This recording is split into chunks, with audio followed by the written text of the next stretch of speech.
Hey everybody, it's David Ono with Diamond King Realty. I'm logged in here on our local MLS, which gives us data and listing information about all residential, other types of property as well, but other real estate listings around the greater Kansas City area. Um, and what I want to do today on this video is explain to you why, when you're listing your house, why it's so critical to list the house at the right price.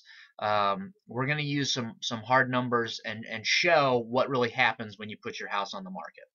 So first, you'll see that today's date is May 28th. It's Wednesday afternoon, just a little bit before 1 o'clock.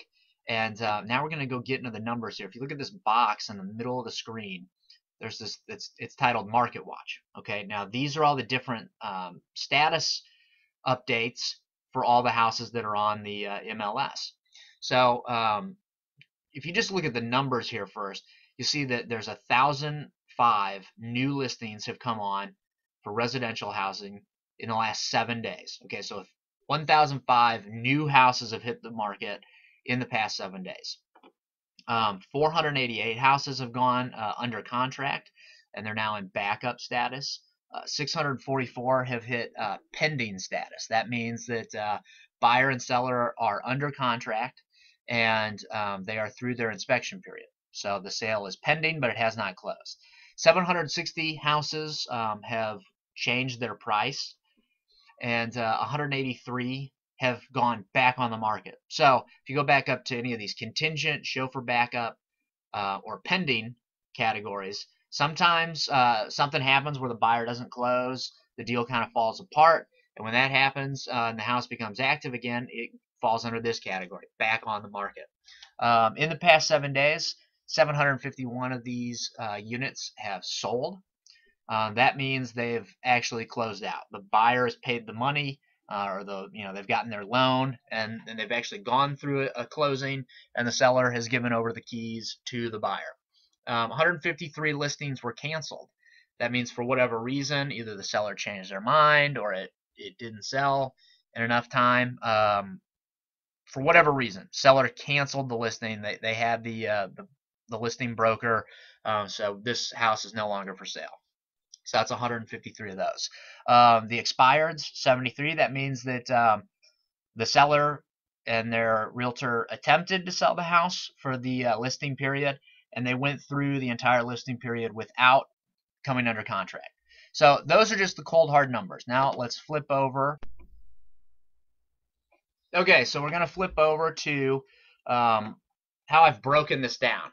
Now, this is how I've rearranged the numbers to give you a clearer picture of what's going on, because the numbers are all, the categories of these listing statuses are all mixed up on the MLS, and we want to categorize them to show you what those numbers are really saying to us as potential sellers here on the market. So in the past 7 days, there have been houses that are removed from the market, and there are now houses that are either new or on the market. And so you see that the categories: contingent, show for backups, pending, sold, canceled, expired. Those are all houses that are not really available anymore. You're at least the closest thing to available would be show for backups or contingent, but they're under contract.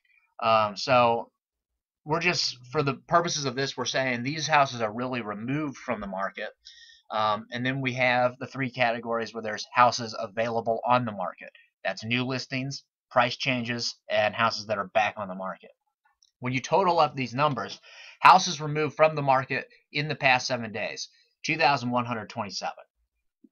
On the flip side, houses available on the market in the last 7 days, 1,948 houses. So you see there have been more houses removed from the market than there are houses available on the market. Okay, now you may be saying, well, since there's more removed, that's good for me on my with my listing, and I would say that's part of the situation here. The other part of the situation is that as you sit on the market, if you have overpriced your house, you're going to become one of these things. It's more likely that you become either a canceled listing or an expired listing. Expired because you're overpriced and it's difficult to sell an overpriced house, or you become a price change in order to do that. Now, when people see price changes, buyers and their realtors shop the price change list. They want to find deals on that list. New listings, those are the ones that are most competitive, and that's where I recommend you try to be at. We try to sell while you're at that new listing phase. It's like selling a new car versus a used car where we're just trying to get the best deal on that car. Or if you're overpriced and the buyer does their inspections, they find some things, they might break it down and look at, you know what, maybe this house isn't such a deal anyway. We're going to go ahead and cancel the contract. Or they're going to ask for a big reduction in price, meaning there's more of a likelihood that the deal falls apart and you end up being back on the market. So you end up being one of those. The other thing I would say is, as houses sell, when you go on the market, you have your initial set of houses you're competing with, and that's other houses that are available for sale. Now, some of these houses will sell. Some of them will go under contract under these two categories. Those things will happen, so some of those competitors will go away. But what's always happening, there's always new houses that are coming on the market or coming back on the market. So your competition, the market that you go on when you first make your house available for sale, is not necessarily the market throughout the entire listing period. This is stuff that happened in just the past 7 days. We're talking about almost 4,000 houses here, or a little over 4,000 houses that have had some sort of status change. So the market is always evolving and changing every day, every week, and we got to keep an eye on that. So that's why it's most important to sell fast, because in this market where things continually change, it requires a lot of adaptation if you want to maximize the money that you get. And that's why the best strategy is to sell it fast, so you don't have to digest all these numbers, think about things, make more decisions. The best thing is to get it sold fast so that you don't have to make a lot of decisions. It should be a no-brainer to you to sell fast and for the most amount of money. So that's all we have for this video.